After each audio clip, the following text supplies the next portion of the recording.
Hi, Brad from Brad's AC Performance and Fink Suspension Service. Today we will be installing a missing link on an Arctic Cat Pro Cross chassis.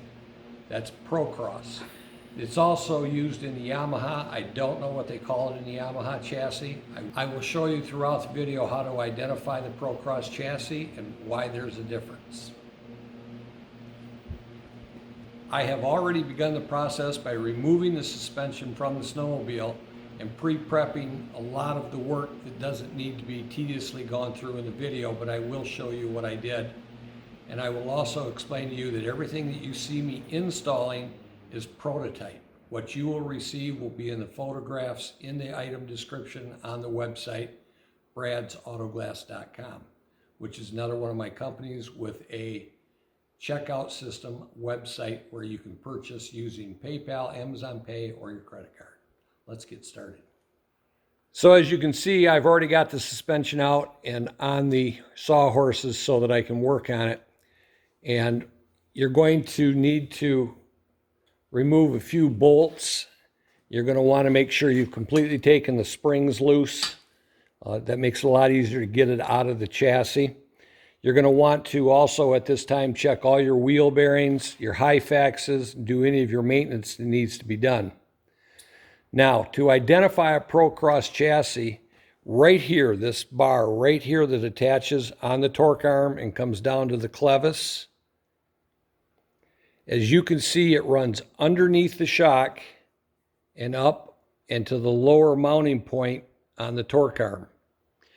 On the other chassis that are similar to this, they have two rods that run on both sides and run up alongside the shock.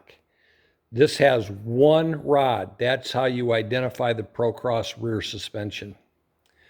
Now, some of the work I've done to get this ready is I've removed the outer wheel and the aluminum bracket here, that's the ETT tunnel device. I've removed that. I've removed the wheel, taken the spring off so that you can get at this and work on this. And then we've got a couple of parts that we're going to install. So first off, you're going to have to remove the bolt that holds the scissor pivot. Remove that. Remove the one in the coupler block, the reverse coupler block, and you're going to want to loosen up the rear axle so that this frame will spread and we can get the missing link in between the rails. So let me get started here and show you some of the stuff I want to do. All right, so in the kit, you'll get something similar to this, not this exact piece, but very similar. Keep in mind, this is all prototype work. I want to get this video done on the prototype sled. So what we have to do is we're going to install the missing link between the rails, right underneath the rubbers. And we have to identify where to drill the hole so that we can bolt this together one time. And what I'm doing is on the rail here, there's a hole. You can see the rubber bump stop on the suspension. And then there's two holes here, which are the wheel holes where you can add an extra set of wheels. And my template will lay onto that. You'll stick a 5/16 bolt in here to hold this in place. And this will allow you to identify the two spots where you need to drill holes through the chassis, through the rail, in order to mount the missing link. Now, I've already drilled one of them, and I've got the other one marked. And I'm going to go ahead and drill this next one. As you can see, the bracket that I just showed you had much larger holes. The one you'll receive will look more like this, and it'll have a pilot hole, which is what I did there. I drilled a pilot hole. So just pay attention to that, and it'll be marked when you receive it. So I've got this hole already drilled. This is up to 3/8, and I'll drill this one.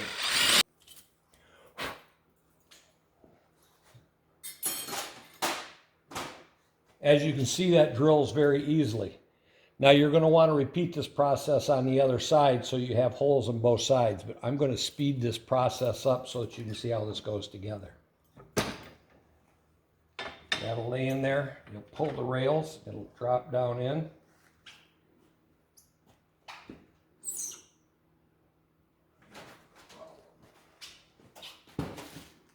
So in the kit, you'll receive these brand new grade 8 bolts. They're nicely plated and have a nice flat surface to them. So I've applied blue Loctite to both threads. Got them started with my fingers. And you'll want to tighten them up. So after you've tightened up both sides and you have the missing link installed, the next thing that we have to do is to install the spring engagement piece, which goes in the upper torque arm. And how that'll work is there's a gap. You can see right up there, there's a gap where that throttle rod hooks in.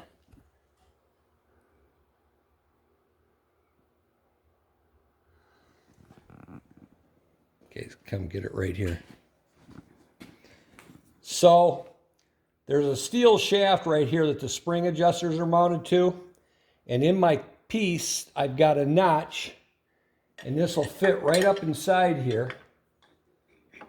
And it'll hang on that rod, and you'll push this up in here like this, and you'll know it's there. So, come back on me. So the part that you'll be receiving that I just installed is made out of stainless steel, so there's no powder coating, there's no rust, there's nothing to worry about. It is 1 inch wide. Your clevis may be 1 inch 25, 1 inch 30 thousandths, so it may fit a little loose. Don't hesitate to draw the bolt up. You can also put a washer, if you're not comfortable doing that, to shim that. But you want to make sure that this plate right here, the engagement plate, is snug up against the clevis in the torque arm right underneath that bolt, so that when it comes down, it lands nice and flat on the spring. You can see how it engages it nice. And as it goes down a little more, it gets flattened out. You'll also notice that that's about the last 1.25 inches of travel, which is a real nice feature.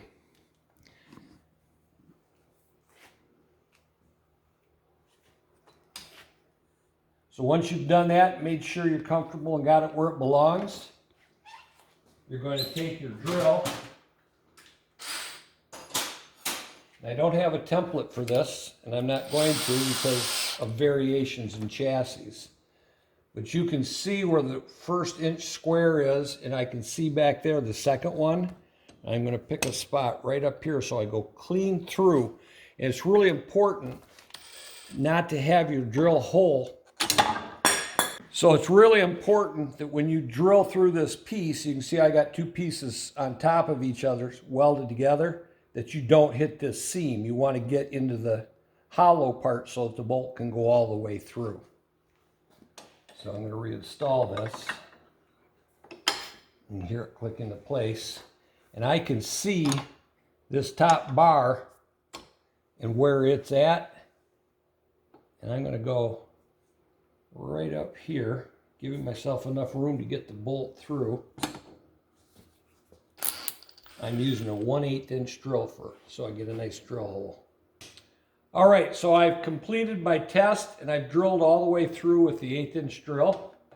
Now I'm going to take a 5/16 drill bit and I'm going to drill all the way through. All right, so my hole's all the way through. I'm going to take a 1.5 inch 5/16 grade 8 bolt, stick it through. I have a lock nut. So with the bolt through, you can see the parts in here. This all needs to be tightened up and finished. I've got to finish the other side, which is what would be the next steps if I was going to make a long video.